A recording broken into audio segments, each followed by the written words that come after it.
আমি এক তোমার কোটি সাথে টাকা লটারি রিলেশনটা পাইছি। রাখতে পারবো না। কি বললা তুমি?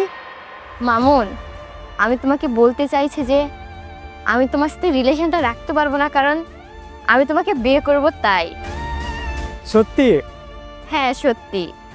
এত তাড়াতাড়ি কিভাবে? আসলে আমরা কতদিন ধরে দুইজন দুইজনকে চিনি, কতদিন ধরে রিলেশনে আছি, তাই আমার মনে হলো বিয়ে করে নি।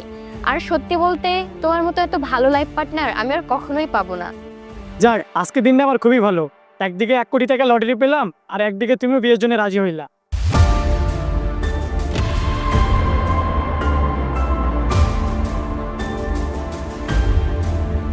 আচ্ছা মামুন, আমি একটু আসতেছি। কি হইলো? আমি তো এখনো লটারির ব্যাপারে ভালো মতো কিছু তোমাকে বললামই না। প্লিজ মামুন, আমি এখনই আসতেছি, ওয়েট। এই মেয়ে আমার কখনোই কথা শুনে না। তুমি এখানে কি করতেছো? আরে এখানে মানে? তুমি তো আমাকে এখানে আসতে বললা।